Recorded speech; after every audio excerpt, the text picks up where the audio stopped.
gërëm bu baax ci ànd beeg Sans Frontières TV yéen ñi ñuy topp ci SNGAL Info waa diaspora également ñu ngi leen di nuyu di leen ziar di leen ndokkeel ci bés bi dal leen ak jàmm ci Face à Fatou ni ngeen ko tàmmee am altine ak àllarba tey nag ñu am mbégte bu rëy dalal ci monsieur Farba Senghor ancien ministre la jiite mbooloo askan wi les libéraux républicains monsieur le ministre maa ngi lay nuyu. waaw maa lay nuyu am mbégte lool jàkkaarloowaat ak yow. waaw man aussi am naa plaisir bu bëri ñëw fii di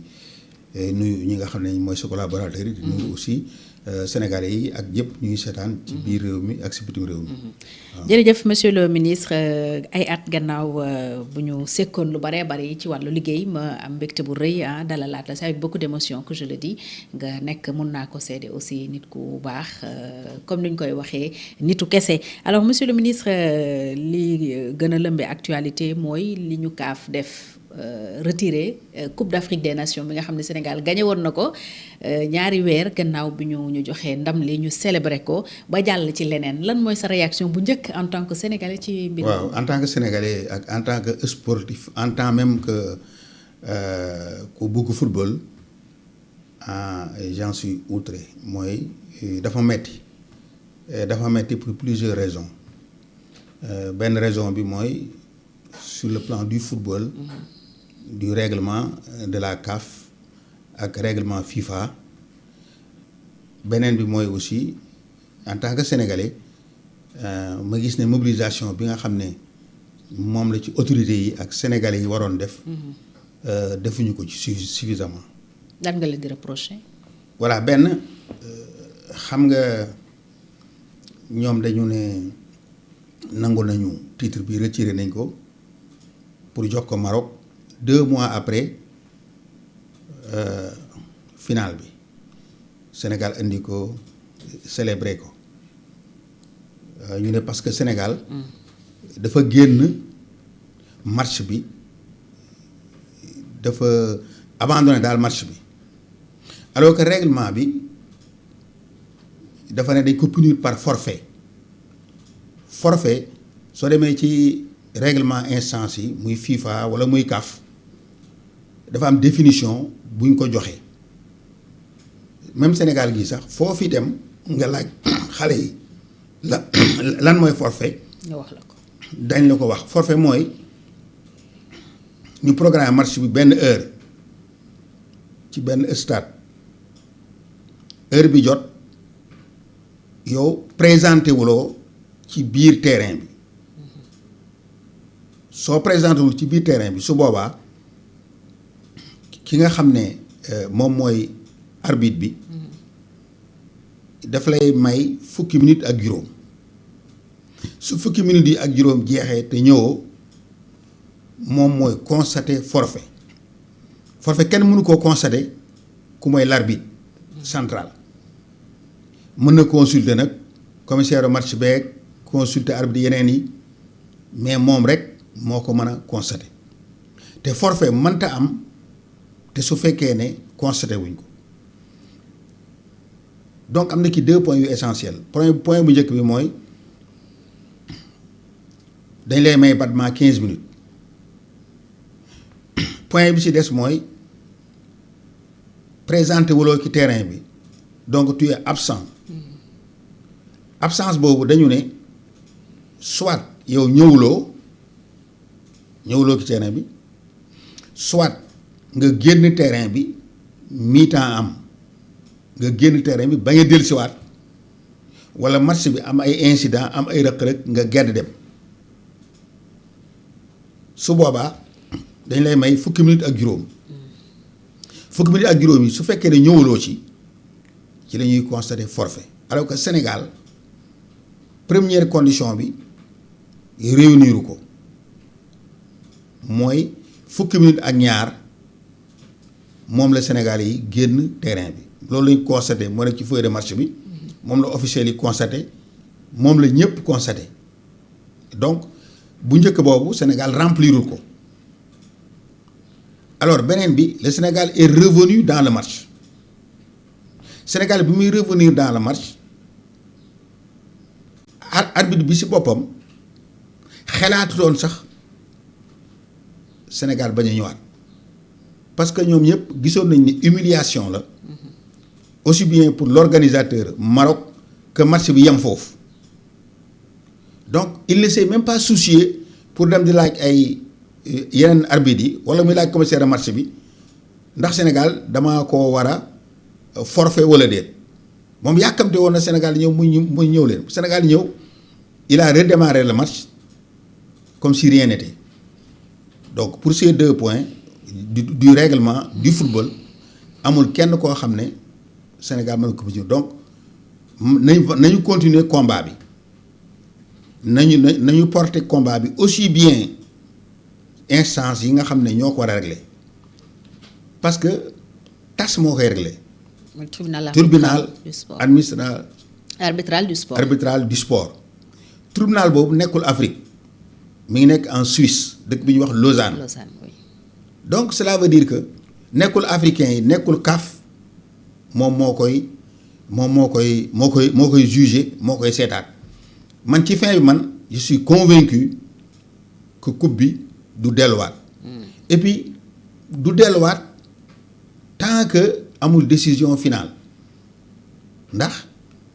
soo defee appel day suspendre donc décision bi nga xam ne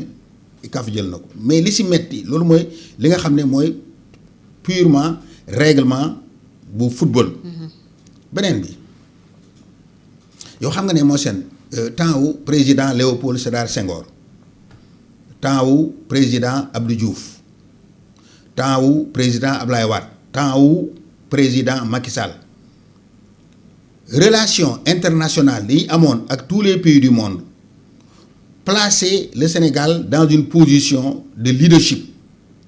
dans une position où toutes les grandes nations wala les petites nations étaient à l'écoute du Sénégal. Nous avions une diplomatie très forte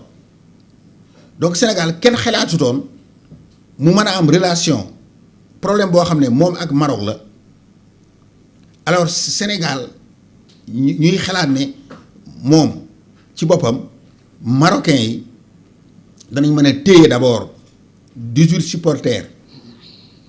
pendant plus de 2 mois au Maroc ñoom ñu jël leen ñu juger leen ñu tëgg leen loolu doyul ñu dem ñoom ci seen bopp Sénégal bañ a def appel ñoom ñu def appel ci seen bopp appel boo xam ne d'après toutes les informations qui sont reçues c'est en dehors des délais parce que fédération sénégalaise de football nee na notifié wuñu ko ci li ñu wax donc bi délai bi jeexee ne ko amoon na appel donc c'est impensable que Sénégal mën a nangu que nit ñi mën a xalaat def loolu Sénégal xam nañ relation yi Sénégal am ak Maroc ensuite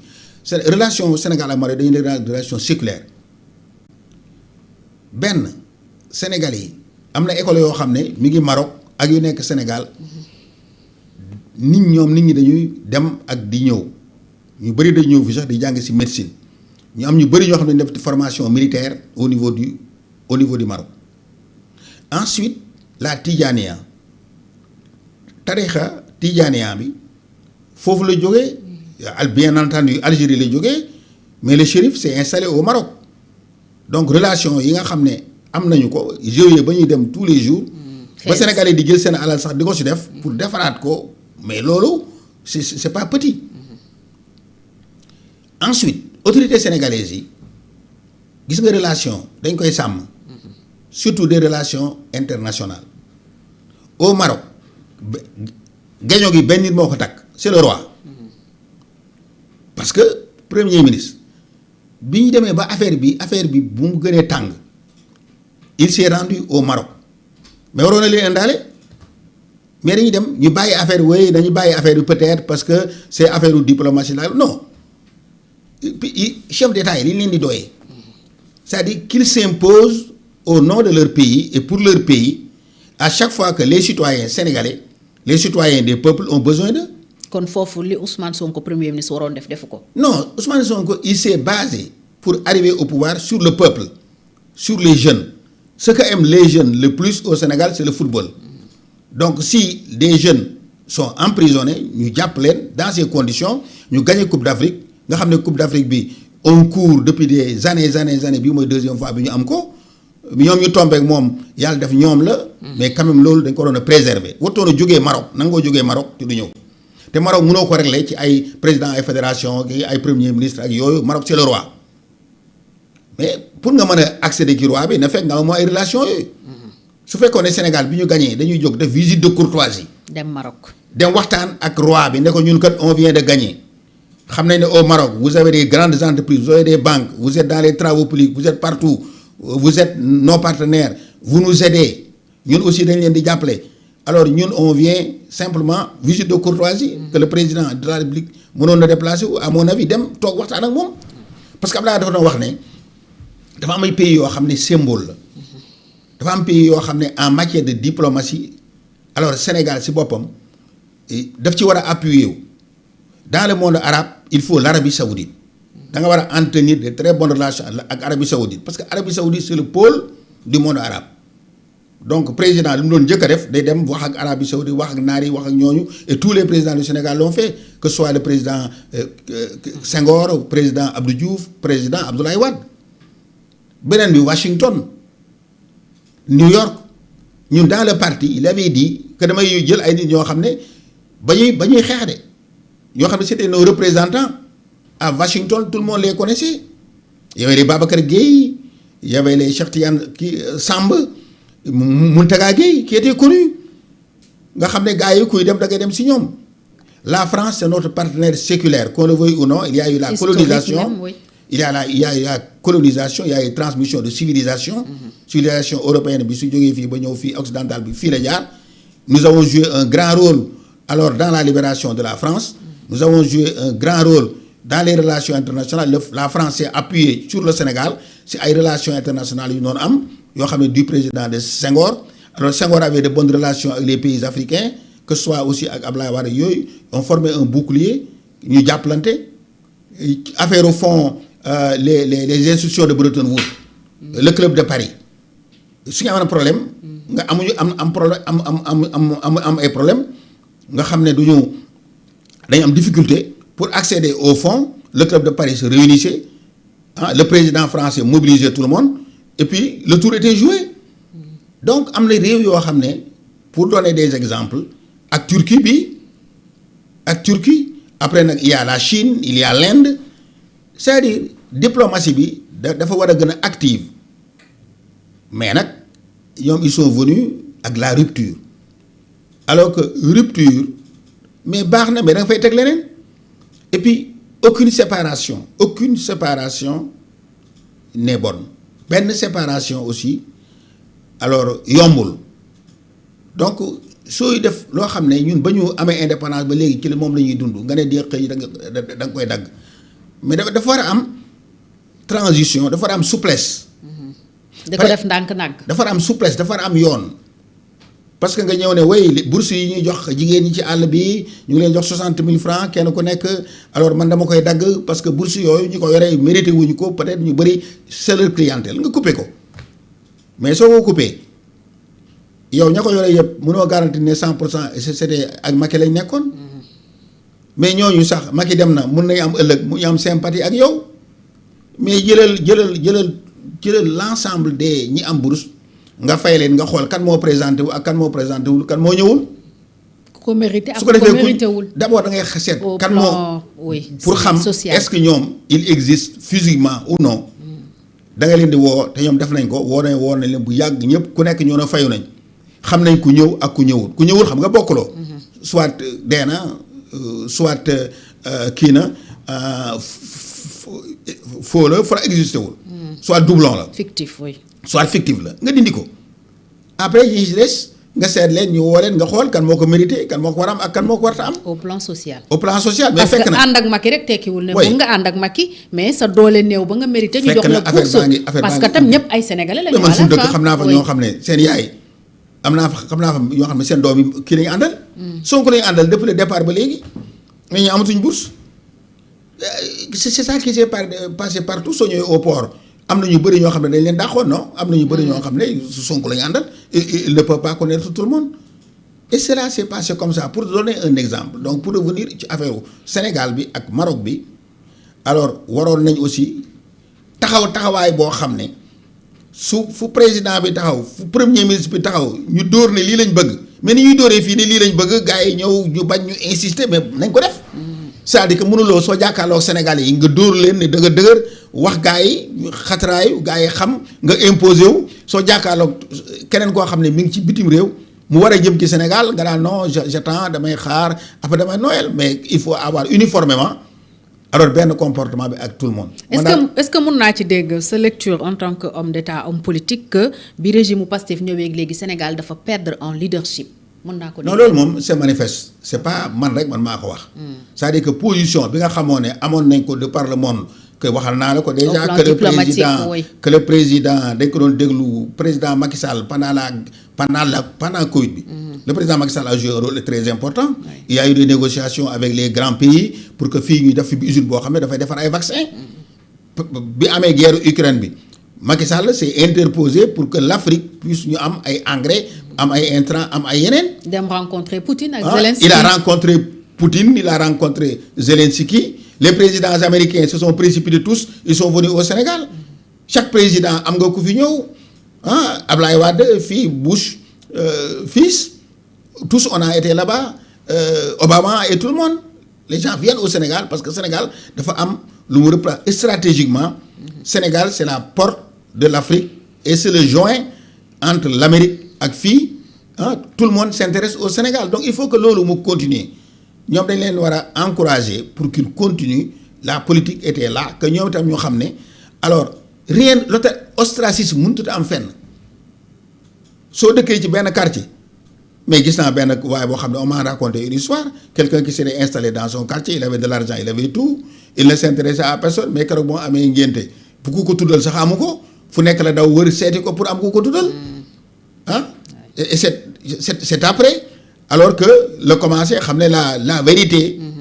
alors dans le voisinage mooy da ngay am ay relation ak nit ñi sax au moins soo leen gisee nga nuyu leen ngay waxante ak ñoom c'est la même chose donc fii aussi le leadership est très important pour un chef d'État est très important pour premier ministre est très important même pour les ministres parce que fekkee ne yow alors gars yi am na foo xam ne teg nañ la fa soo bëggee dara dafay yomb c'est mon point de vue donc ce qui s'est passé vraiment c'est plus même que dramatique qui c'est unique parce que entre suñ Maroc ak lii warta am conclusion mooy kii nag bukki nag moom nu mu la gisee rek alors moom noonu la lay songee su la gisee nga dëgër alors mu romb la dem su fekkee ne xool na ne yow nooy nga alors mu song la ñu nag waruñu nangu ay réew yi dañu yàpp ma ne duñu yàpp dañuy song alors y en a qui poussent la réflexion plus loin jàpp ne ñun ni ñu affaibliree tey suñu président de la République je parle de l'institution ni ñu ko fragiliser di yàq lu ne président di ko xas di ko saaga plus la dualité bi am au sommet ba nga xam ne njiitu réew daanaka tekkeetul lu bëri ci gëtu ñenn ñi bokk na si li waral Sénégal di ñàkk en du sax c'est au-delà même d'une dualité c'est une diarchie c'est-à-dire dañu am au sommet de l'État ñaari bopp yi ñoo bokk benn parti bu ñu jógee ñoo ñëwandoo élection ñoo bokk liste ñoo bokk coalition ñoo bokk yëpp bi ñu ñëwee l'un a été élu président de la République bien que l'autre moo inspiré woon tout ça celui qui est élu président de la République mu nommé un premier ministre en l'occurrence Ousmane Sonko ñu dem ba ñoom ñaar bokkuñu gis-gis ñu am vision différente am démarche différente loolu c'est inacceptable dans un pays de régime présidentiel démocratique les institutions yi ni mu tëddoo Sénégal président de la République mooy wutu institution yi il est au sommet c'est le président qui nomme le premier ministre que Sonko le veuille ou non c'est le président qui le nomme président ëllëg sauf mu démissionné moo ko mën a dàq ne ko génne naa la gouvernement donc su ngeen àndee ba ngeen ñëw même su ngeen amee xuloo da ngeen di war a am orma ci seen diggante ak koñ yi dañuy xuloo day gis njaboot yi di génn di xuloo mais les gens disent na kenn ku nekk téye sa njaboot kon nag président de la République ak premier ministre Sonko kenn ku nekk da ngaa war a téye sa njaboot parce que képp koo xam ne jóg nga di salir keneen ki nga salir te ñoom ñaar bu ñu nax seen bopp benn nen la su nen bi tojee ne léppay tuuru yàlla bu nen bi toj nañu fexe ba bu nen bi toj donc nañu xam loolu na kenn ku nekk téye sa njaboot parce que président de la République yow nga nekk léegi la gis benn waay boo xam ne mi ngi Côte d'Ivoire wala mi ngi en France mu gis li ñuy yàq président bi en Afrique. su doon en Europe sax peut-être que c'est acceptable mais en Afrique fii dafa am la famille. La famille elle est trop large mais la famille est hiérarchisée famille bi dafa am respect. dafa am des liens kii mooy maam kii mooy papa kii mooy doom kii mooy sët kii mooy nijaay kenn ku ne dafa am relation yoo xam ne c'est établi comme ça donc waruñu nangu vraiment premier ministre warta nangu ku bokk ci moom di semmal président de la république dafa leen war a artu dafa leen war a ne arrêté leen maag moom ñoo ko séq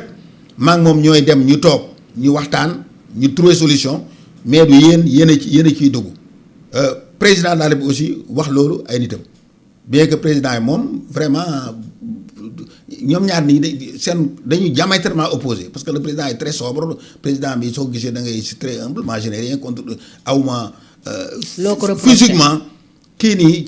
ci diggante nit ak nit moom vraiment dafa sedd sax kii dafa tàng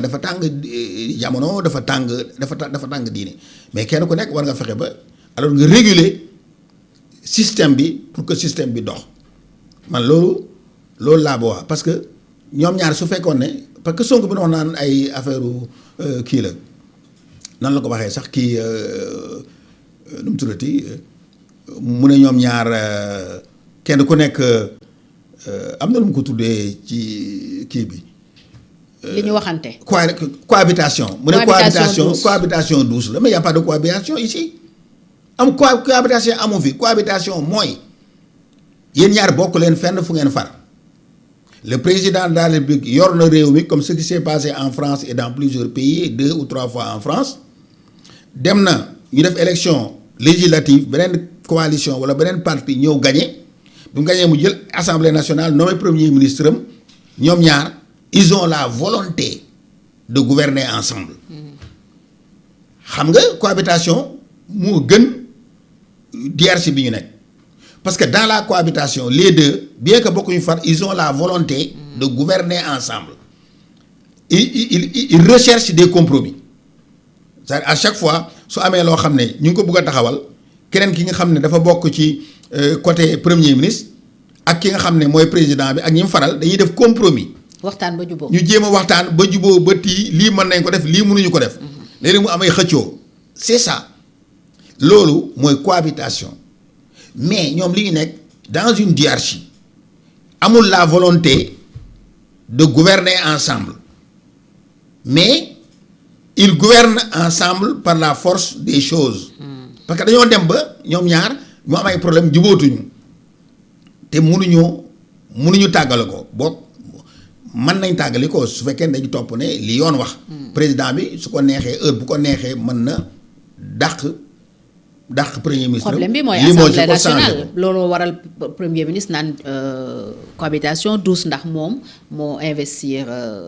ñi dem élection législative waa partem lañu c'est le président du parti tey ñoom jàpp nañ ne ñoom ak Diomaye bokkatuñu gis-gis Diomaye il a sa coalition qu'il entretient. est-ce que alors non calcul bi nekkul foofu attends déedéet parce que ñoom ñaar ñoo bokk benn liste la woon y avait pas deux listes bi ñu dem élection législative y a pas deux listes. oui c'est une seule liste. Et cette liste-là, moo gagné Assemblée nationale. Donc, il n'y a pas de cohabitation. C'est une seule liste. Coalition aussi, il faut ñu leeral ko. Il y a une coalition pour gagner, coalition électorale, et une coalition pour gouverner. Abdoulaye Wade avait une coalition pour gagner les élections, la coalition Sopi. Quand il a gagné, après, on a créé la coalition CAP 21 pour gouverner. C'est dans la coalition CAP 21 où bi mu defee appel ci la ñëpp ñëw une coalition quelle que soit sa nature est formée de partis politiques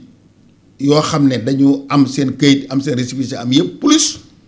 maintenant ay mouvement ak yooyu man amoon naa une coalition Mbooloo Waat devenu Mbooloo Askan Wi il y avait 2 partis plus des ay mouvement ñuy boolante ñu tudd coalition ñu déposé ko ministère de l'Intérieur donc on a une coalition donc loolu mooy différence bi donc Sonko li mu wax cohabitation amul Sénégal waruñu sax di wax ay cohabitation parce que waruñu ñëw nit ñi wóoru leen ñu ànd ba ñu gagné ñu waaye dañuy cohabiter pourquoi ñuy cohabiter pourquoi ñoom duñu waxtaan ñu trouver compromis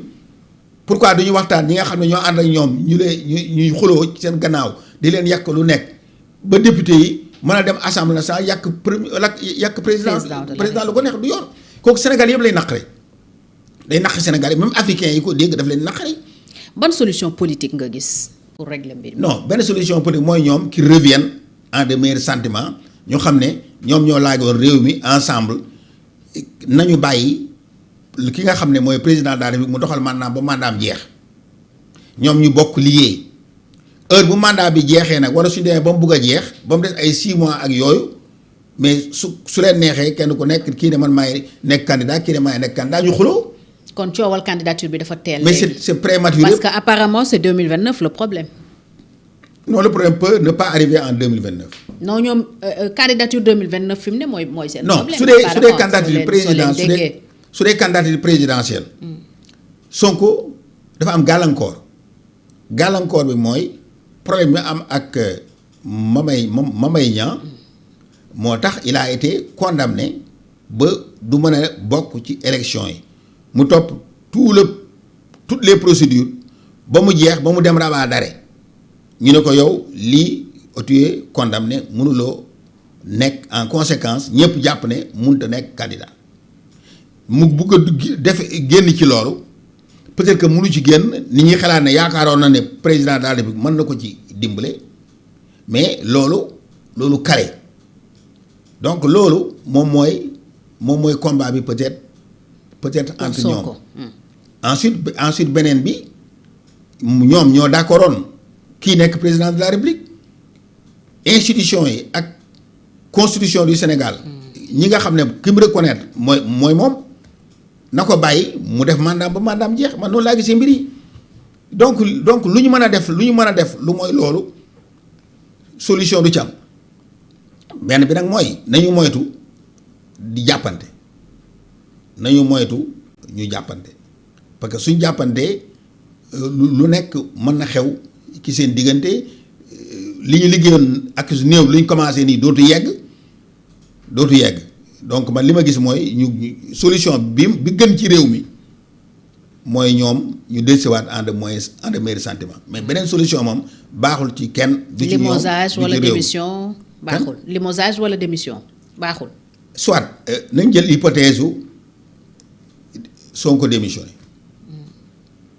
est-ce que yow yaakaar nga ne Sonko su démissionné day dem rek croiser les bras toog. moom nee na démissionné wul sax mais. bu démissionné woon day dellu dans l'opposition il l'a dit. on prend une ñu jël ñu ne mu démissionné. nee na day dellu ci opposition. xam nga day dellu opposition. xam nga su demee il va s'opposer. oui moom de quelle manière il va s'opposer il s'est toujours opposé ak ci lu ñu gis d'une manière violente ñun loolu lañu gis. est-ce que dana opposé wu d'une manière violente face au gouvernement. ak luy xew su boobaa face au président Diomaye face au président Diomaye donc ce que ça va faire su fekkee ni tam Diomaye dàq na ko su boobaa tam mun na dem dans l'opposition est-ce que dañ koy dàq rek mu dem toog ne demee xaar. 2029. te 2029 wóorul donc voilà loolu moo tax y a des risques te bëgguñu Sénégal nekk dans de l'instabilité kooku kenn bëggu ko dañu bëgg Sénégal nekk un pays de paix un pays sécurisé un pays où chacun peut travailler librement où les investisseurs arrivent sans crainte mais dans la situation où nous sommes il peut y avoir une crainte des investisseurs gars yi mën nañu bañ a ñëw Sénégal mën nañu ne Sénégal kat soo fa demee en fait. lu nekk mën na xew. donc et puis ak problème yu bëri yi fi am léegi contrat yu renégocier et tout ça les gens vont dire voilà man amoon naa redressement fiscal yi. waaw redressement fiscaux ñi mën nañ dem ne voilà ñun amoon nañ fa ay action yi nangu nañ ko wàññi nañ ko yéen su ngeen demee foofu est-ce que yéen duñ nangu seen action est-ce que duñ ko wàññi. man nga dem ñu ne laa man dañoo toog ba mu yàgg rek ñu redresser mais pour des années man nga dem ñu ne man kat comme par exemple ce qui va se passer ou ce qui pourrait se passer avec les cimenteries ñun dañu baaloon ne leen bu leen fay ay taxes wala li ngeen di fay c'est limité aujourd'hui li ngeen war a fay da ngeen ko war a yokk donc loolu ça donne une mauvaise publicité pour le Sénégal à l'extérieur ce qui fait que mun na am un ralentissement de l'investissement privé au Sénégal donc je crois que il y a beaucoup de risques yoo xam ne ñu ngi courir surtout sur l'investissement ensuite le problème de la dette donc ça a été abordé même na pays yoo xam ne ñoo ëppoon dette Brésil le Mexique tous ces pays là c'est des Argentine c'est des pays qui étaient endettés mais qu'est-ce que lan lañ def dañ dem waxtaan y a pas de honte nga am bor nga dem nga waxtaan ak ki nga amal bor nga ne ko man nii laa ko mën a fayee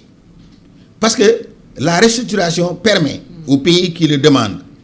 alors sous l'égide des institutions de Bretton Woods yi nga xam ne ñoo garantir tous ces investissements qui viennent nga seet dem nga dem waxtaan ak nit ñi kenn ku nekk nga dem waxtaan ak Chine yéen vous êtes une grande puissance xam nga Sénégal tabax yi yëpp yéen a ko fi defar yéen a fi defar yoon yi yéen a defar mbedd yéen defar autoroute yi donc ñun dañu bëggoon ngeen baal ñu seetal lu ngeen ni mën a baal ngeen baal Chine baal leen à France ñun yàgg nañu xam nañu ne sa entreprise moo fi liggéey lii mun leen ñu baal yooyu yëpp waaye wàññi leen ko fi nga xam ne da ñoo waxoon ne 5 kii la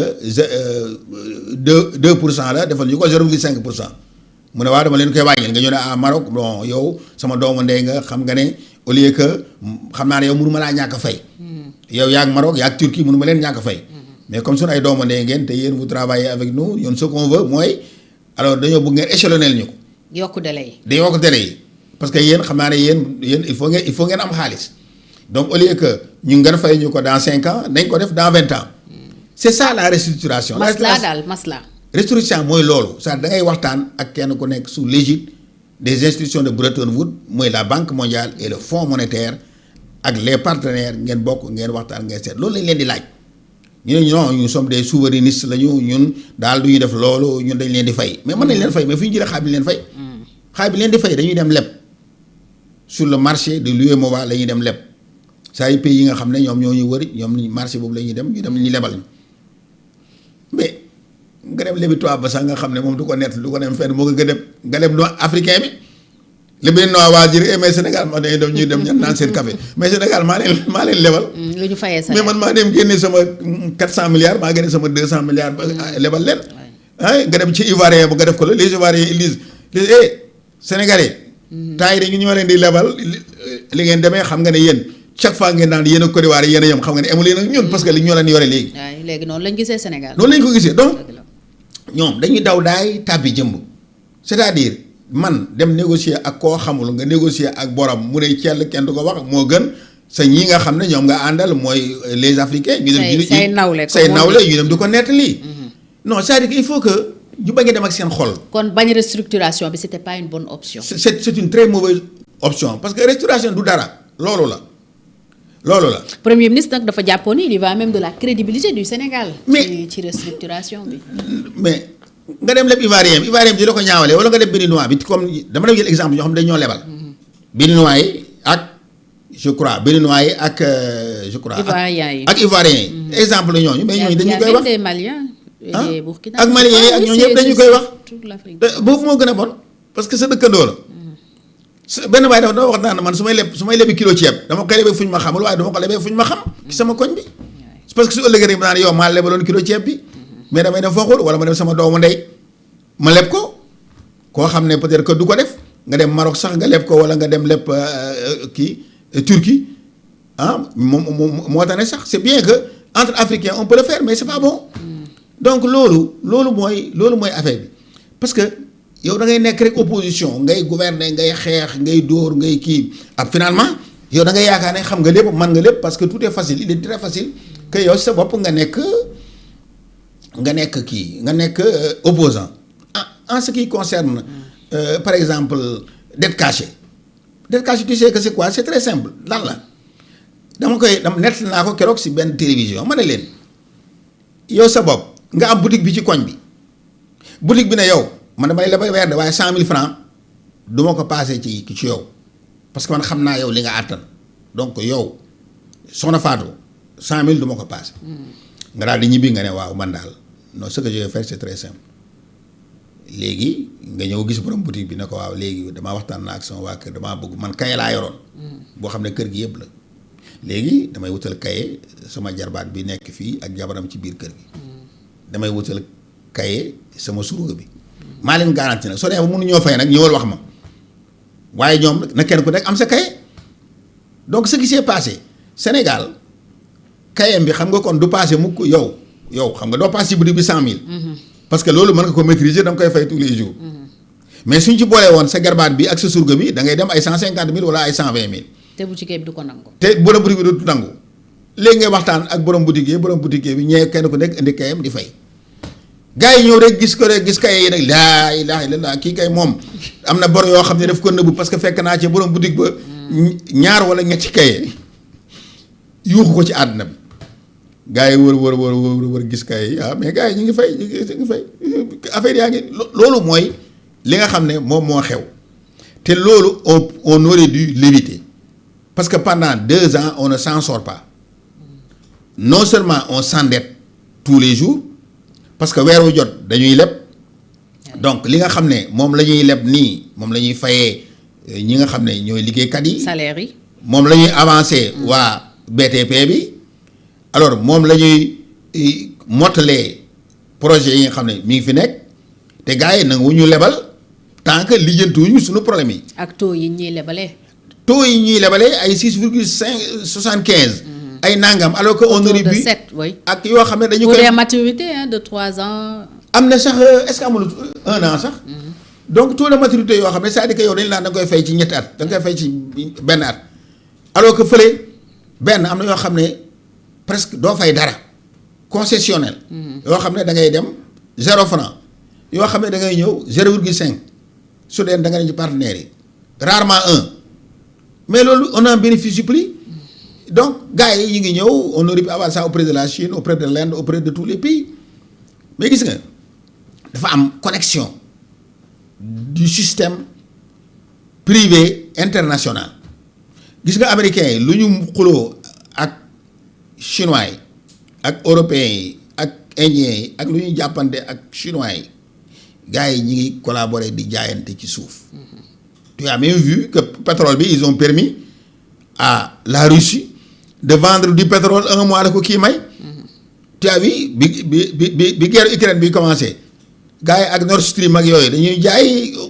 Allemagne ak européens di leen jaay ak yooyu. seeni intérêt ñu ngi koy préserver. donc ils préservent leurs intérêts.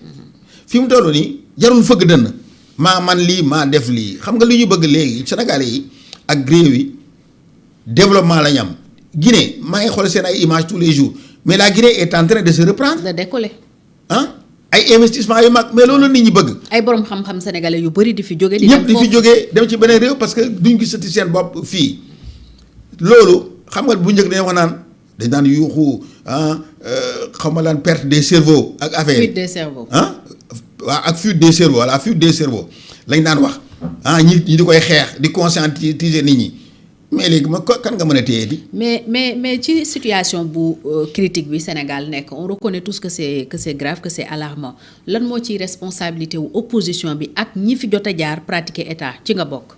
attends il faut que man li may wax li ma lay wax moo lay wax alors sa morom yi. élection présidentielle fu muy aboutir changement de régime. changement de régime fu changement de manière de gouverner. foo defee élection présidentielle régime ba fa nekkoon suñ ko gañee dafay dem. ñu bees yi suñ ñëwee dañuy indi seen liggéeyu bopp. donc di wax naan yow yaa fi defoon nangam ak lii yaa ko yàq ak continuer di ko def amul sens parce que ñëpp xam nañ ne yow li nga doon xeex ne yaa ko yàq ba nit ñi déglu la ba nit ñi gëm la suñ la gëmutoon est-ce que ñoom Sonko ñooñu ak ñoom président Diomaye suñ leen gëmutoon kon day nekk ñoom kii. day nekk président parce que population dañ leen gëm ci wax gëm nañu li ñu doon wax dëgg la kon ils n'ont plus besoin de fu ñu toll di répéter Macky fi defoon lii Abdoulaye Wade defoon lii Diop fi def lii ñoo fi def lii dañ fay fekk lii non xam nañ loolu mais ñoom bi ñuy ñëw dañ leen saafara la ñuy laaj yéen da ngeen a ñëw ngeen ne ñii li ñu andi baaxul saafara leen donc journalistes yi yéen ñëpp da ngeen war a bàyyi di rapporter toujours waxtaan yi ngeen di am ak nit ñi Macky fi defoon lii Abdoulaye Wade defoon lii kenn bàyyi leen loolu laaj leen gars yi ñoom lan la ñu def parce que ñi fi nekkoon lañ waroon def nañ ko ba pare tële nañu mënatuñoo dem dàq ngeen leen mais bàyyi leen yéen ñu dem yéen ngeen kon ne liggéey bi. donc amuñu benn rôle man c'était même pas dans l'idée d'imputer la responsabilité mais rôle bu ngeen war a am tey. ban taxawaay ngeen war a am su fekkoon ne le système marchait normalement.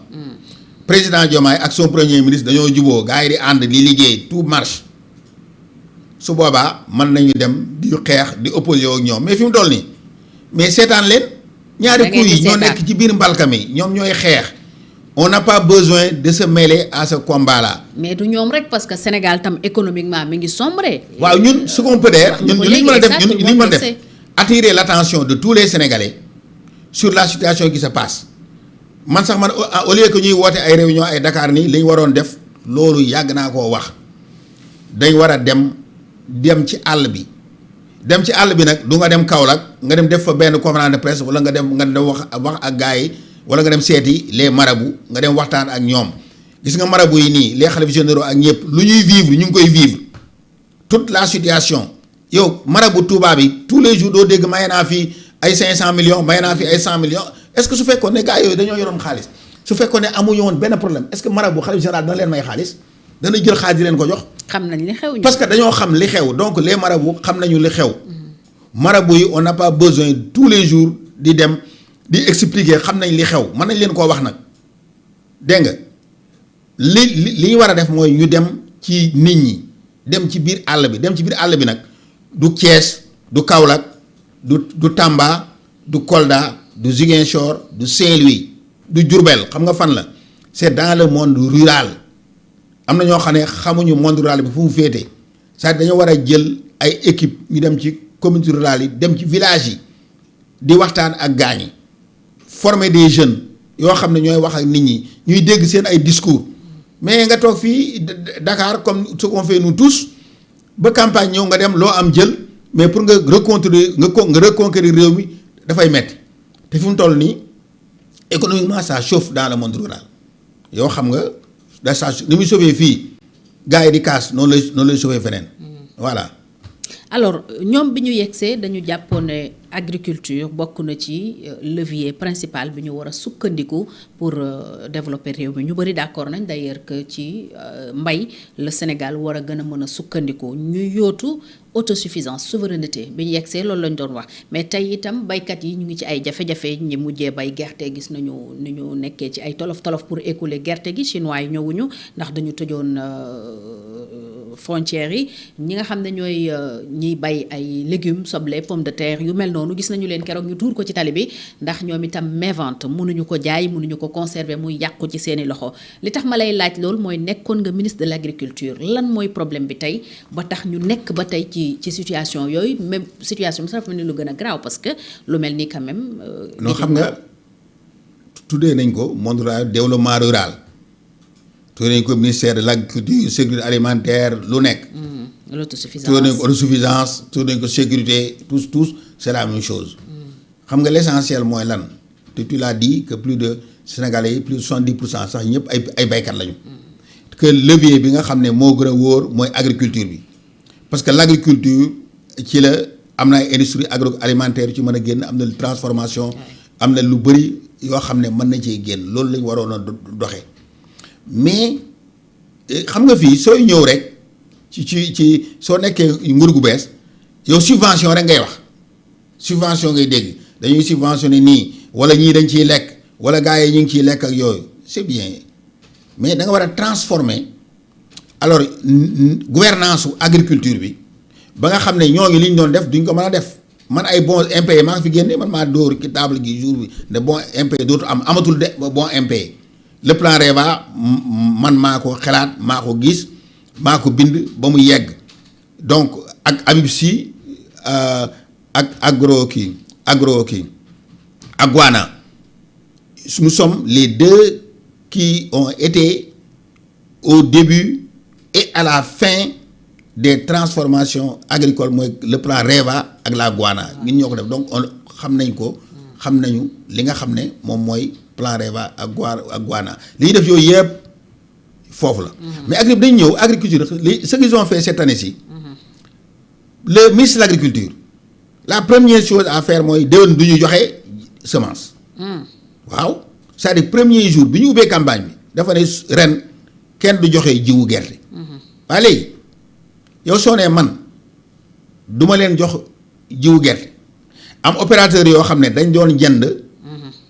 gerte googu pour yow sa bopp ministre bi ak gouvernement bi ngeen subventionné paysans yi pour ñoom ñu mën ko jaayaat am ci lu bëri ngay leen duma kii est-ce que ñoom dañ jënd gerte kenn jënduñu gerte bu njëkk ñi nga xam ne dañ doon jënd gerte gi au niveau du Sénégal dañ daan def ay réunion ak ministre de l'agriculture ak ministre des finances avec les banques ñu ne Sénégal mën na garantir tant de milliards yi muy garantir yéen ñi muy garantir ngeen ne da ngeen fay kenn ku nekk ñu ne la yow am nga ci nangam demal ci banque yi lebal la ngay jël ngay fay comme ñoom ren amuñu xaalis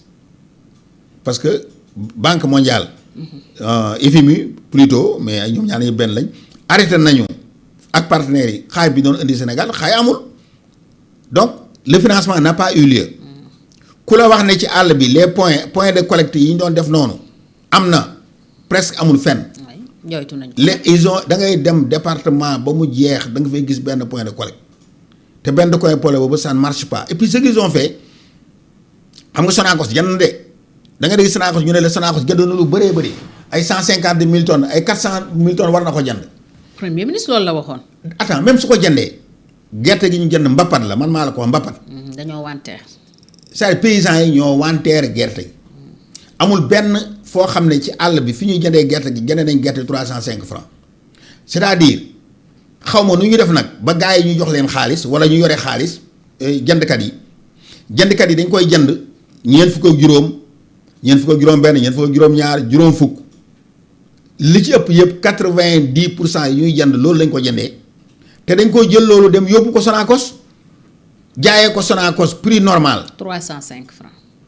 déedéet 305 mooy li ñu ko doon a jëndee. Sonacos prix ba ëpp na loolu. prix ba dañ lay jox je crois 340 ba joxaat la sax ristourne. donc dañuy gagner 50 francs minimum wala 75 francs sur le kilo. ci kilo bi. déposé ji ko man dama gëstu. mbir mi. parce que damaa dem marché luuma njebel bu ma demee marché luuma njebel ma àndoon ak benn waay ñu teg saako gerte moom mu ne ma dañ ko yóbbaale pour ñu jaay sama benn xarit ñu teg saako bi ci gannaaw bi ñu ñëwee comme tout le monde nous connaissait yooyu ministre ñëw nga naka nga def ça va gerte gi rek nangam gaa yi ñëw ne la ñun de benn waay ñëw ne man opérateur laa mu ne ko bon mu ne man yóbbu naa ñaar fukki camion yóbbu naa ko Kaolack ma ne ko bon mu ne yóbbu naa fa ñaar fukki camion ba léegi kenn fayeegu ma moo tax man mënatumaa jënd keroog gendarmerie moo fa taxaw ne kenn du jënd gerte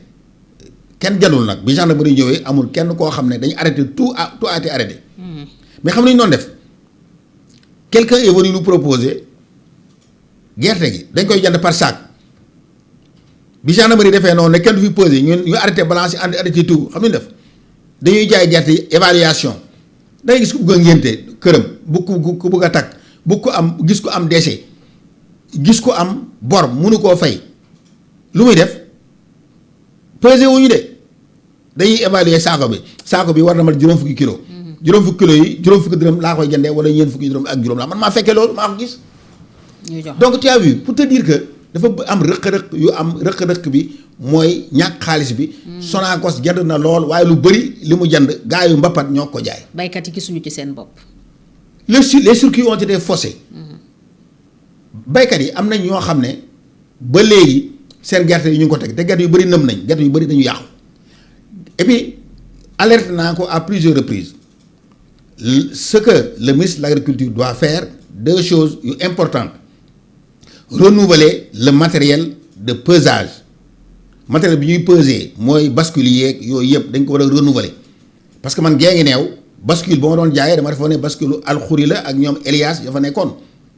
je peux le jurer nguri yi kañu homologué ba doon jënd 305 nguri yi laa la wax dañu tabax seen néeg ci bascule bi man jël naa saako gerte ma yóbbu ko fañ doon mbappatee parce que dama wax sama waa ji ma àndaloon saako gerte yi bi ñu ko pesé juróom-benn fukki kilo ak juróom la yenn yi juróom-benn fukki kilo ak juróom-benn man ma jël ay oto ñëw def ay 2 ou 3 voies ñëw indi ko fa xam nga nga pesé saako bu nekk perte nga plus de 10 kilos les saako yi amoon 66 kilos fañ ko doon bappade 53 kilos la. ndax pesage bi. dañuy truquer les balances dañ ko truquer bu gee nga dem dañoo truquer balance ba nga ko waxee waa ji mën a amal non ministre nangam yàlla def service bu contrôle bu Kaolack débarqué muy un vendredi mu fekk ma fa gis nga bi ñuy débarqué bi ñëwee waaye dafa ñëw rek xëcc ci bascule bi féq ñu yëkkati ko ñu jàpp ko ñu yëkkati ko séparé ko en 2 maa ngi toog de parce que man sama gerte moo nekkoon si kaw ñu war ko peser. parce que yow yaa ngi bay ba léegi. man maa ngi bay dama lay expliquer rek. ok c'est-à-dire je vis ça avec les gens bu ko ñëwee xëcc ko jël ko yóbbu leen ci oto bi manœuvre yi jël mu yóbbu ko sànni ko ci oto bi mu ne ko yow waxoon naa la balance yi baaxul balance yi am nga au moins truqué nañ ko au moins de 8 à 9 dafa jël balance bi yóbbu ça a été arrêté maa ko fekkee soo ko laajee contrôle bu Kaolack ñoom xamuñu ma waxuma leen sax man Farba maa toog nii damaa ñëw jàpp sama ñaawam man di xool affaire yi parce que su ma waxoon ne maa ngi ne yow mën nañ wax sax maa leen boole wala mën nañ wala gars yi sax mën nañ ñëw. di ma jéem a rus ak yooyu nañ koy na est-ce que duñ leen bàyyi te man doxuma ci yooyu te xam naa nga duñ dox ci loolu vraiment ils l'ont fait xamuñu ma mais jël nañ affaire yi yóbbu ko da ñoom pour te dire service de pesage yi baaxul saako yi gis nga saako gerte yi nga xam ne moo def saako yu bees yi ñuy jënd saako yu bees yi mois de janvier fi ñu ko tegee teg ko ay saako nu ñu bind nii saako yëpp nëb dañu nëb donc les normes n'ont pas été respectées. semence ak engrais yi ñu joxe tam ñu ngi koy critiquer. il faut qu'on crée des normes ah. da nga cee gis problème semence. non man nag man dégg naa ñuy wax waaye man engrais yi ñu may jaay yi ñu may jënd man mosuma ci jënd benn engrais boo xam ne baaxul je ne sais pas nag xaw ma nag. parce que bi état di joxe benn la. non état bi laa ko jëndee. d'accord donc man bu may jënd moom état bi jëndul attends il faut ngeen xam ne l'état n'achète pas l'état ne vend pas. état bi day jëlee opérateur économique opérateur yooyu ñooy ñëw ne dañuy jaay opérateur bi état bi ne leen su ngeen ma jaayee jox leen ma liste bi ñoom su ñu leen fayee par exemple 50 ma fay leen 50 donc su matériel bi su bonee engrais bi su baaxul ñooñu si seen bopp ñoo indi engrais bu baaxul waaye état bi tam responsabilité mooy engrais bi bala ñu ko joxe ak benn produit bala ñu ko joxe war nañ ko seet ndax baax na wala baaxul war nañ ko analyser donc mais man vraiment man j'ai pas vécu man maa ngi foofu vécu wu ma engrais bu bon man ma engrais bu ma am yëpp man dafa baax man am naa quelques sacs sax yu des soo gisoon da ngay xam ne day intact ay 2 ans dañ koy toog te du am problème donc je dis ma résumé ko. kon oui. ma résumé ko état du Sénégal li mu war a def mooy le système de métrologie ñu renouveler ko parce que bascule yi fi nekk baaxuñu bascule yi gars yi di utiliser dañuy sàcc paysans yi ay 10 kilos man maa ci am exemple beneen bi saako yi nga xam ne moom la ñuy sol respecté wul benn norme saako yi 3 mois soo ko tegee ci naaj bi saako yi yàqu te loolu c'est inacceptable il faut qu'on crée des normes pour les sacs man pour donc loolu mooy système nattukaay métrologie mooy nattukaay loolu war na def beneen bi nee nañ du ñu joxe jiw c'est bien gars yi pays africains yëpp ñun suñu bopp ñoo ci réew moo xam ne dañuy wër di joxe jiw mais loolu da nga koy def sur 2 ans et puis ñu uti jiw boo xam ne jiw bu baax la man j'ai eu des amis industriels ñoo xam ne way industriel la ñu sax ils ont importé 200 tonnes yu gerte bu semence boo xam ne c'est de très bonne qualité je crois que gouvernement bi ci boppam moom moo ko subventionné moo leen ci jàppale loolu tam su fekkee loolu mën na gën a yokku moom moo gën parce que on a de très fort rendement ci maïs beeg ci suuna beeg ci gerte geeg yooyu nga xam ne dañ ko importé ak ISRA di liggéey ISRA moom li muy liggéey baax na lool mais je crois que ils n'ont pas les moyens de leur politique li ñuy liggéey yàgg na lool depuis des années ba léegi mais mënuñu am couverture am des variétés suffisantes de qualité pour le Sénégal donc loolu moom mooy problème agriculture pour nga agriculture waaye ren moom dara doxul moom ku la wax ne la am na lu dox moom doxul te li ko ñàkk dox tam mooy financement yi da ngay gis gars yi benn waaye dafa ñëw mu ne man damaa toog man dong may jooy ma ne ko jooy pour lan mu ne gis nga gerte gi ma amoon damaa waxoon du ma ko jaay ci prix yu bon yi mais damaa mujj léeg-léeg nga am xale bu feebar léeg-léeg nga am ku am doom ma dem ronq benn saako ñaari saako ba affaire dama xëy ñëw rek xool fekkatuma fa dara donc y a érosion wu xaalis bi ci nit ñi baykat da daan dem jël jand jaay fukki bërigo wala ñaar fukki bërigo def xaalisam ci poosam dëkk bi xumb dëkk bi neex mais léegi loolu amatul léegi da ngay dem xaalis bi day jeex sa loxo seey ci prix bu bon loolu moo xew ren donc ñoom daal en tout cas politique agricole bu ren moom war nañ ko seetaat li nga xam ne tam moo jëm ci souveraineté soble bi ak pomme de terre bi li ñu waxante dëgg nag soo demee ki dans les pays développés nga dem ci yeneen pays yi ñi nga xam ne ñoom ñooy bay ñoom ñooy wut jumtuwaay yoo xam ne li ñuy bay daañ ko mën a denc waaye yow nga di bay ba pare alors bëgg gouvernement bi dencal la ko loolu neex na lool waaye loolu du cëru vraiment du cëru état nañ war a fexe ba li ñuy bay état bi nag mu ngi def ay agropole di def foo xam ne ay magasin yoo xam ne de conservation la c'est très bien ak ay chambre froide mais loolu mënta tag réew mi c'est-à-dire que xam nga industriel itam Sénégal dafa neex parce que état bi li muy def royukaay lay def day def loo xam ne dañ ko war a roy c'est-à-dire que yow soo ko gisee ëllëg nga dem def ko mais yow ngay xaar toujours état bi ñëw defal la lépp loolu tam mënta nekk il faut que gars yi bay pomme de terre bi ak soble bi ñu góorgóorlu fexe pomme de terre ak soble bi ñuy bay ku bay sa soble pomme de terre nga dem xool nan la ñuy def ba denc ko ak foo koy mën a dencee nga denc ko kuy ñëw jaay mais nga ne waaye yow pomme de terre bi ngay bay ak soble bi c'est pendant 3 mois kañ lay ñor mi ngi ñor février mars avril nga yuuxu ne bu kenn jaay bu kenn indi soble. ñu tëj frontières yi. Pour combien de temps? Pour 3 mois. Pour may la nga écouler. yow xalaatoo yow nga am soble ak pomme de terre pendant toute l'année xalaatoo ko xalaatoo yi Sénégal ñu xool fan moo nangu pomme de terre pendant telle période. xam nga duñ xalaat loolu de ñoom dañuy xalaat ne pendant temps bi ñuy bay war nañ leen a may ñu jaay concurrence bi nag su continuer ba takarnaase soit ñu bàyyi wala ñu jéem a wut ay jumtuwaay man je suis d'accord de man yërëm naa leen trop ñu bay ba pare jaayuñu. waaye consommateur bi itam su sañoon li ñuy bay danaan gadd ba nga xam ne mën koo jëndee à un bon prix soo demee génne réew yi nga xam ne y a pas d'inflation par exemple nga dem Chine nga xam ne affaire yi légumes yëpp yi ak Japon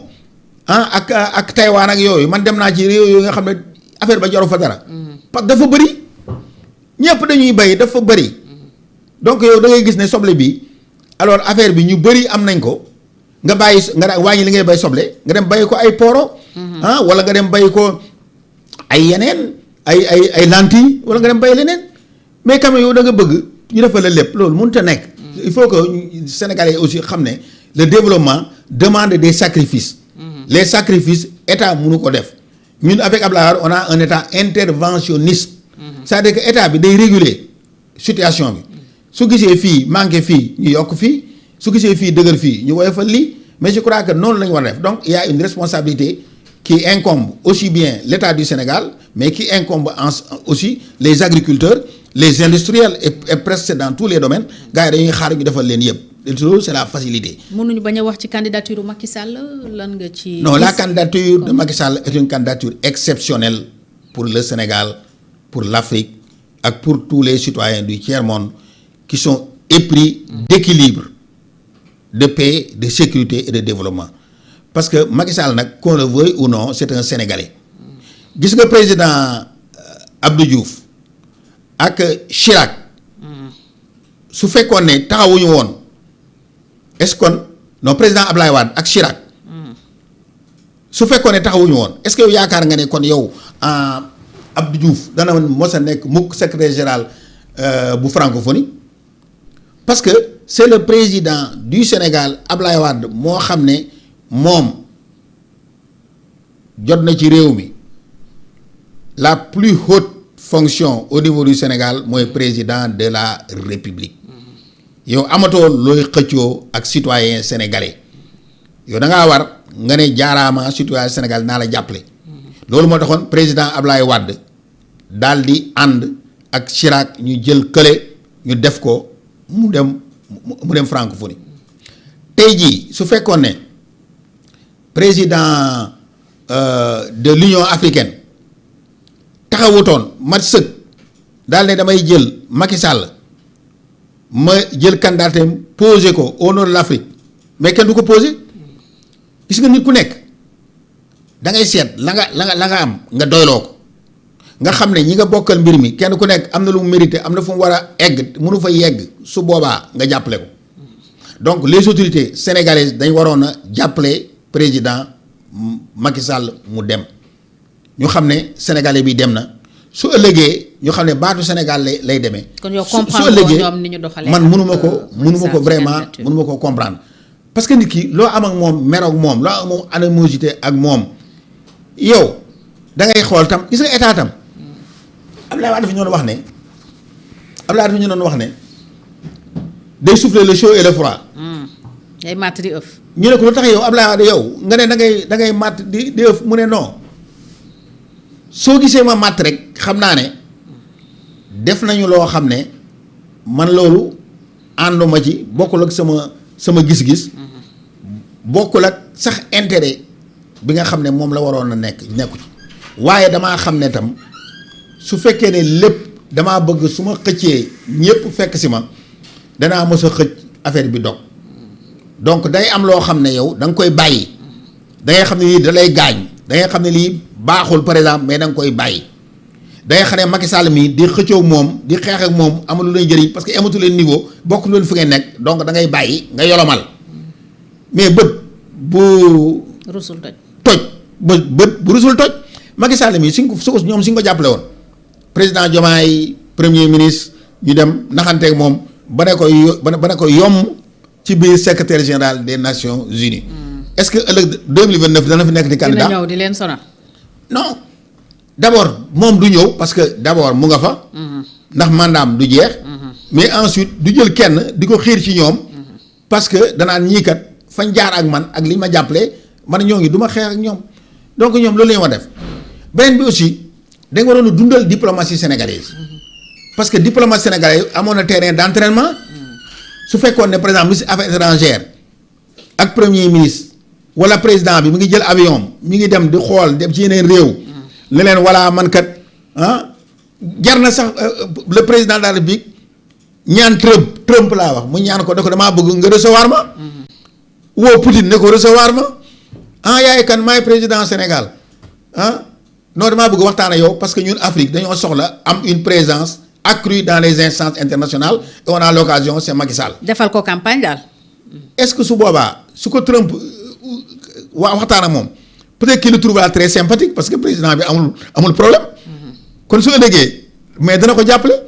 même Russie su ko gisee aussi daal ne ko voilà day am opportunité waxtaan ak Russie donc ñu ne ko voilà kii yow kon dañ lay jàppale ëllëg c'est-à-dire que politique da nga koy man politique da nga koy jàng politique du loo xam ne da nga koy réciter te jànguloo ko parce que Abdoulaye Wade daf ko réciter Abdoulaye Wade doon def lu bëri loo xam ne loolu baaxul ci moom je le répète mais xam na ne également foofu su fa jaaree dana am beneen bunt bu mu koy ubbil c'est-à-dire Karim Wade dafa doon wax yow Farba yow tu t'adaptes à toutes les situations dana wax gars yi Farba il est difficile nga xeex ak moom parce que ça à toutes les situations c'est-à-dire que situation bu la gars yi indil def ko opportunité nga dugg foofu jéem ko defar man bi may jox solidarité nationale ñu waxoon ne solidarité nationale fii dara nekku fi y avait rien mais dafa dem ba gars yëpp ñëw ñu xeex ak man pour récupérer ko ñi àndoon ak ay Karima yooyu pour ñu jël ko Abdoulaye Wade je te raconte benn anecdote dafa am ñi liggéey ci biir kër ga ci biir palais bi dafa am xale boo xam ne su xëyee di ñëw kooku mooy fomp foofu ak yooyu Abdoulaye Wade daal di koy ñëw jox ko dàll yi ne ko fompal ma ko man maa ak Aliou Diop ñoo fekkee loolu mu gaaw rek xam nga rek xale bu ndaw la woon nag ke xamoon na ay 18 ans jëm 19 ans yooyu mooy ñuy di liggéey foofu parce que dafa am ñoo xam ne dañuy liggéey foofu dañuy liggéey ci kër gi. mooy booy. waaw mooy ñoo xam ne ñu ngi bokk foofu la ñuy dëkk sax ñoom ci gannaaw. d'accord ñu toog nii mu ñëw jël dàll yi def nii rek taf daal di teg Ablaye ne ko bugg a dem Ablaye ne ko yottali ma dàll bi mu jël dàll bi jox Ablaye Wade laa toog sol sosé dugal ak yooyu daal di ne ko jox ma li nga ko doon fomp mu jox muy commencé di fomp Ablaye di fomp xale bi di jooy. Ablaye billaay loolu ma la wax maa ngi Aliou Diop ñoo toog Ablaye di fomp rek xale bi di jooy. boobu il était président. président de la république. Ablaye di ko fomp daal ba fomp nii fomp ba mu set xale bi di jooy rek ah mais président nag waa looy jooy nii mu bañ a wax rek buy jooy. parce que xam nga li ma lay bugg a woon fii il y a pas de sot métier yow liggéey suñ la ko joxee fexeel ba ki la ko jox mu kontaan si. fexeel ba nga jox ko àqam ba mu set parce que lii ngay liggéey nii mën nga ci am médaille mën naa gis ne yow da ngay liggéey man en tant que président suñuy décorer nit ñi ma décorer waale la. ndax xam na liggéeykat ndax xam naa ne tu aimes le travail bien fait. président ne ko du ma la dàq du ma la def dara dama lay won àdduna moo tax ma del ko woon mais c'est pas pour dàq la. donc gis nga ñii itam c'est-à-dire da ngay xool lan nga mën a ban opportunité. nga mën a am en toute circonstance parce que toute circonstance bu ñëw rek du benn solution moo nekk foofu. Dieu créa le monde il crée les circonstances mais les sorties daf leen di multiplier. su fekkee ne yow sa xel dafa tëju nag da ngay yaakaar ne bunt bii rek mooy sortie bi. ah dégg nga ñu dem rey seen bopp dégg nga ñu def leneen parce que dañu yaakaar ne fii mooy bunt bi. te alors que am na yeneen bunt. donc dans le cas bu candidature bu président donc Macky Sall état du Sénégal mënoon nañ fi jógee diplomate bi ministère affaires étrangères dem di wëri fu nekk mu dem fa waxtaan ak gars yi dem au niveau de l'Afrique. Premier ministre mënoon na ko def président de la République aussi mënoon na ci am opportunité mais bu ñu gis lu bon parce que gis nga sooy xool lup xam nga lup bi ñuy agrandir affaire yi. mooy li ñuy jël pour agrandir affaire. su fekkoon ne nit day ñëw rek nga teg ko ci nopp bi rek ngay gis. kii noppam bi moo rëy kii noppam bi moo ngat doo xam nga doo gis bopp bi. donc si regarde le mal su fekkee ne dañuy xool les anciens. ñi leen jiitu woon Macky Sall Ablaye Wade ñun ak ñeneen le mal ils ne verront que le mal. et le mal les poursuivra pour toujours et empêchera seen progression ñoom empêchera ñu mën a évoluer correctement en tant que ñuy gérer état da ngay xool bàyyi lu yooyu. xoolal les choses telles qu'ils sont nga xam ne yàlla su lay jox pouvoir dafa am fu mu koy jaarale. yàlla su fekkoon ne amul xeex amul naa nga amul nii peut-être que yow doo am pouvoir. donc mais loolu soo xasee ba jot tu mets tout de côté nga ubbi lu bees moo taxoon président Ablaye Wade mu créé la CAP 21 dans la CAP 21 mu jox ko Iba Der bi nga xam ne àndoon ak moom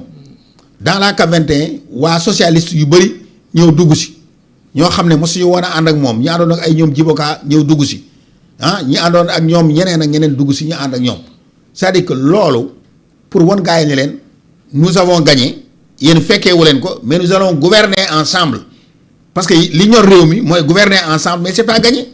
tout le monde peut gagner du ñuy gagné nañu demuñu fenn ba léegi mais ñii dañu war a seet il faut ñu gouverner ensemble il faut que ñu seet ne soo yoree benn affaire yow anecdote yow su damaa ngi romb fii benn waaye léegi mu jël benn siwo xaw ma lan moo nekk siwo bi mu yëkkati ko ba tàyyi mu tëg mu seen benn waaye mon frère kaay jàppale ma waa ji jàppale ko mu yëkkati ko yenn ko di dem. c'est la même chose que ñoom affaire bi ñuy yëkkati nii mu tënii mën nañ ko yëkkati ba daanu ñaanal loxo leen ko mën nañ ko yëkkati ba daanu mais suñu fekkoon ne seet nañ ku ci am xam-xam ci li mu yore mu yëkkati ko mais sama waa ji ñoom est-ce que duñ ko yëkkati. président Bassirou Diomaye Faye ñu bëri ñu ngi koy prêter intention yooyu wala ambition yooyu que ni dafa bëgg a ubbeeku vers les autres yaatal géew gi comme ni ñu koy waxee coalition Diomaye président bi mu jiite gis nañu ne mi ngi koy entretenir keroog def na assemblée générale dem teewee ji ko est-ce que parti bi nga jiite pare na tey su doon ubbeeku boobu day am pour jàppale ko mu yenu Sénégal. non man eggu ba foofu man je suis non question la. non question la réponse ndax yéen pare ngeen pour dem réponse laa lay jox. man ñii depuis 2 ans ngi nii ñu ngi toog may leen grâce état de grâce la ñuy nekk. looloo tax kenn déggatu la woon. waaw état de grâce parce que nit ki nag sooy xeexee moom ba mu gañe la mu ne lii laa war a indi ci réew mi war nga ko mën a may état de grâce. mu doxal nga xool li muy doxal. su la convaincre man na Ablaye Wade ak kii Abdou Diouf kii non Abdou Macky Sall ñun maa ngi génnoon ci Ablaye Wade ñaata 2012. man dem naa ba 2000 élection ba 2000 ba mu jël 2021 boobu laa ko door a jàppale te mënoon naa dem bu yàgg man dem ànd ak moom donc dama la bëgg a wax ne la ñun dañ leen di seetaan ñu xool liggéey. nit ki nag su buggee nit ñi ànd ak ñoom ñooy wone lu tax nit ñi ànd ak ñoom. kon yow gisagoo lu tax nga mën a ànd ak ñoom non lu nit ñi ànd ak ñoom du kaay woote. nga ñëw nit ñi ñëw nga jox leen place ñu ñëw ànd ak yow déedéet yow kay da ngay war a nekk ci benn liggéey par exemple ngay defar avion bi nga toog ba si nga ne man yee am na koo xam daal chaudronnier la xaaral ma dem seet ko su ma ñëwee mu suudeel ma di ma defaral affaire bii. xam naa ki diw moom la naa ko indi dugal ko alors nga ne daal di yow électrique ngay tabax benn bâtiment am ku la koy tabaxle nga dem ba affaire bi doxul nga woone kee électricien la bien que xaw ma ko ànduma ak moom entreprise la bokk mais naa ko woo mu ñëw jàppale lu ñu def mais c'est pas que da ngay toog rek woo gars yi ne kaay leen nga ñëw ànd ak gars yi non. yow doxee woon noonu. non mbir mi dafa am yoon da ngay war a liggéey sooy liggéey ki nga xam ne il est apte. mu ñëw jàpp nga xam ne Farba mi il est apte à ça nga ne ko yow lii may liggéey nii est-ce que gis nga sa bopp ci lii point bi may liggéey nii est-ce que loolu mën nga ma si jàppale mu jàppale la ci loolu mais quand même c'est pas que da ngay woo nit ñi man du ma doxee noonu. kon yow gisagoo luñ liggéey. lu jar tey man gisaguma kenn di leen fekki. man il faut que mu am population am satisfaction si ñoom wala si amee satisfaction ñu yëkkati loo xam ne comme ni ñu waxee waa ji romb ko at nañ ko mënuñu ko yëkkati su boobaa dañ leen di mën nañ leen jàppale au nom de la nation. nekk ci projet daal projet mais fi mu toll nii d'envergure. fi mu toll nii gisaguma. man maa ngi sedde ñu ngi xool mais gisaguñu te léegi élection ñëw parce que ñoom waruñu woon wax affaire élection parce que vraiment tu fais 2 ans dafa goo fi lu bëri tu te bats pour prochaine élection quand est-ce que tu te battras pour le bien-être du peuple ak pour peuple bu yokku. kañ ngay liggéey. c'est ça kañ ngay liggéey. parce que tam xeex mënut a ànd ak liggéey. président Macky Sall defoon nañu erreur en part ci départ bi. traque des biens mal acquis. traque des biens mal acquis y avait 25 listes damay wax toujours liste man ak Pape Diop ñoom lañ njëkk a woo ñun lañ njëkk a woo ñoo njëkk a présenté wu ji. man lañ njëkk a ñëw sama kër ñu laaj ma fan la Pape Diop dëkk ma jox la ma expliqué kër Pape Diop ñu continuer dem Pape Diop ñoom ñaar ñi indi woon. sama convocation ñu ne ñu ngi suba da ngeen di ñëw ñu convoqué la ñun lañ njëkk a woo donc ñun on connaît ma ne xam nañ li xam ay boobu mu dem 25 personnes ba benn nit moom moo ki des nit kooku muy Karim Wade kenn gisul lu mu fay te war na am transparence sax ni yéen ñoom suñ fayee dara war nañ ne nangam la ñu fay. comme ñoom Diomaye comme ñoom président Diomaye mi su gaa yi fayee nañ ne diw moo fay lii la fay ñu xam nañ fay donc li ñu war a njëkk a def bi loolu antuwul ñoom suñ ñëwee war nañu tirer une leçon sur le passé war nañ xam ne ça n'a pas marché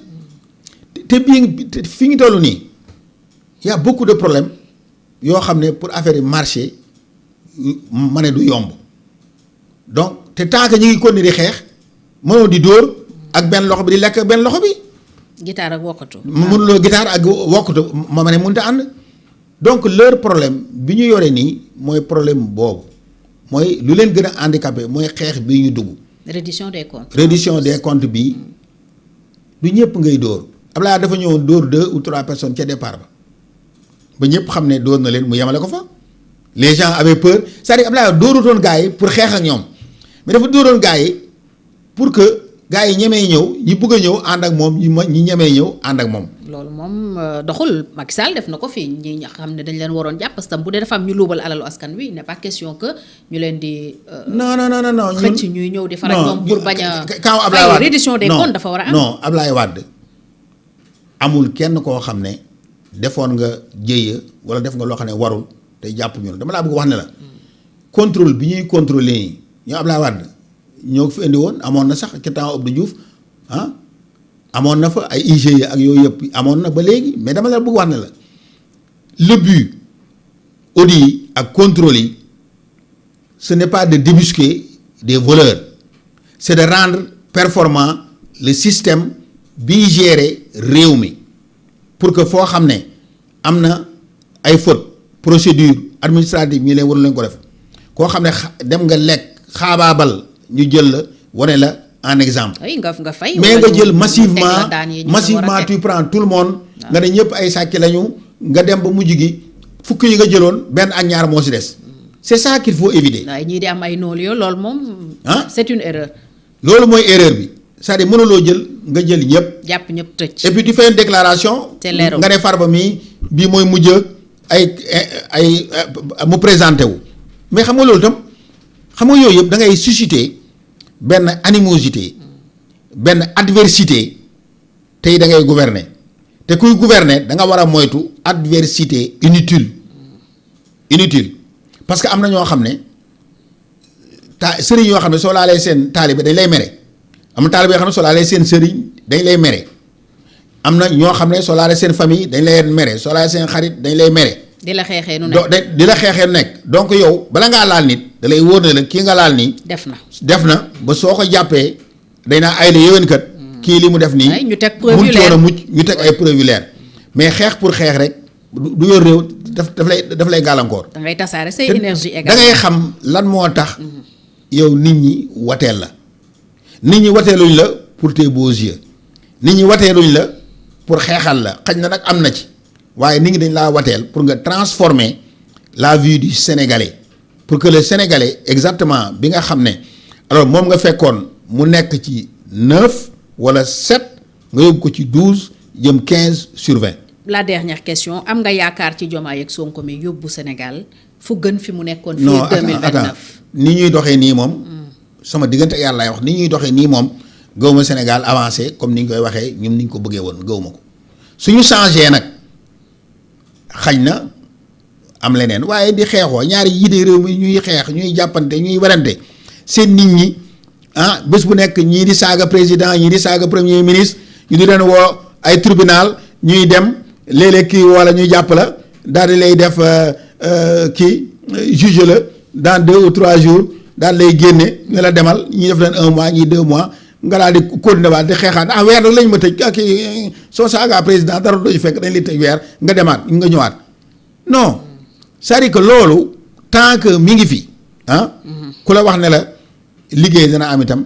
daf lay nax nañu changer parce que ku nekk ñun nous sommes des démocrates liñ bëgg ku yore sa mandat nga yore sa mandat ba sa mandat jeex keneen ñëw jël mandat bi. donc temps bi nga yoree mandat bi keneen mënu koo yore da ngaa war a liggéey ba sénégalais yi ñu xam ne réew mi mi ngi avancé soo fekkoon ñu teg 10 briques nga teg ki 3 sax briques wala nga teg 2 briques wala 4 briques ñu xam ne yow mii lii yaa ko ci yokk waaye ñaari maçon yi kenn ku nekk ñëw kii yore fee xaw ma turel lañ koy wax xaw ma. di yëngal kii taxaw fële di yëngal ñuy xuloo di xuloo ba jant bi so kenn ku nekk ñibbi sa kër mais borom tabax bi moom du ci gis boppam te soo ëllëgee mën na ne yow ko dootuma la jox sama liggéey donc le présent mandat prépare le prochain mandat donc seen liggéey mooy leen di falaat ëllëg nañ xam loolu waaw mais gisuma daal vraiment honnêtement ne réew mi alors dox na dox ba mu waroon a dox. kon mbooloo askan wi mi ngi ci opposition bi. non ça c'est très clair. Okay. non ñun on s'oppose démocratiquement. dañuy opposé wu démocratiquement ànd ak ñi nga xam ne ñu ngi opposé wu ak réew mi. démocratiquement ñun ci loolu la ñu nekk. waaw loolu moom ragaluñu ko làquwuñu defuñu dara ku liggéey lu baax ñu xam ne liggéey nga lii baax na. ku def loo xam ne baaxul ñu ne la lii nga def. baaxul dégg nga ku dégg sunu conseil ku ñu dégg su la matee conseil nga xool li ci baax ci yow nga jël ko su fekkee ne baaxul nga boolante yëpp nga sànni kooku yow am nga ci droit mais ñun danañu taxaw joxe suñu position wax ni réew mi dox wax niñ ko gisee mais daal président ak premier ministre dans une hiérarchie où tous les jours ñi ngi mbiccoo ak di mbaaloo baaxul ci réew. c'est le mot de la fin maa ngi lay gërëm bu baax monsieur le ministre Farba Senghor amoon mbégte dalal la ci jotaay bi dig daje certainement beneen yoon ci beneen jotaay yaakaar ne du yàgg ndax itam dañuy soxla seen xalaat en tant que ñu jot a pratiquer le pouvoir l'État mais acteurs politiques également pour di am seen gis-gis ci fi réew mi toll ak fi mu jëm. kontaan naa lool parce que ñi nga xam ne ñu bëri dañoo jaar sama formation ci sama média bi ma yoroon muy Express ak rajo Express Anour ñu bëree léegi am nañu ay situation bien placée ci biir Sénégal ndax ki jiite maison de la presse ci man la nekkoon. Sambou Biagui ñi nga xam ne ñoo nekk RTS am na ñu bëri ay techniciens ñu bëri Senghor boobu si man la nekkoon da nga koy dégg rajo Sénégal. ak ñeneen ñu bëri ay techniciens ñu nekk Walfadjri ñu bëri ñu fa nekk ba nekk fa mag léegi am na fa ñoom ba foofu lañ nekkoon. ñi ngay dégg ñoom Diop ñuy wax ay RT ki nekkoon Sen TV Mansour Diop ak ñooñu ñëpp ak ñu bëri ñu nekk ay Sen TV ak même ñu nekk TFM si man lañ nekkoon. donc nous avons fermé presque plus de 300 personnes te ñëpp yàlla barkeel na ko kon ñi ngi sant yàlla ci li yàlla barkeelee li nga xam ne gaar nañ ci sa loxo ak ci yow mi itam vraiment ku yaru nga ku teey nga tu as été toujours calme def sa liggéey dem ñibbi man xamoon naa ne doo ñàkk am lu baax yal na la yàlla gën a jàppale yéen ñi fi nekkoon yëpp itam yal na leen yàlla jàppale même Sénégal kii chef de kii bi Mangone nous sommes partout. Oui, c'était une bonne famille. Nous sommes partout. C'est vrai. Nous avons formé le plus à part xam naa RTS te RTS sax maa ne ñu bëri duñ bàyyi. ñun ñoo gën a éparpillé ay nit ci biir Sénégal jërëjëf monsieur le ministre Farba Senghor di ko gërëm bu baax gërëm ñëpp ñu doon teewlu ci Sans Frontières TV ak Sénégal Info c'était Faf président mbooloo askan wi les libéraux républicains moo nekkoon sunu gan tey di gërëm bu baax Khalil mi ne woon ci régie bi di leen dig daje beneen yoon incha allah ci beneen jotaay ak beneen gan waxtaanee toujours réew mi ak lu koy jëmale kanam di ñaanal ñëpp nag une très belle fête de Korité ndax xam naa ne bu ñuy dellu si waat dina fekk ñu wari di baaluwaat ñëpp ak di leen baal ak monsieur le ministre ñu ngi lay gërëm bu baax. maa ngi lay gërëm baax waaw merci jërëjëf merci beaucoup ñu ngi baloo àq nag Sénégalais yëpp ak ñi doon déglu jërëjëf. Face à Fatou, sans détour, sans hésiter. Face à Fatou. Face à Fatou. Face à Fatou. Face à Fatou. Face à la vérité. Face à Fatou, sans détour, sans hésiter.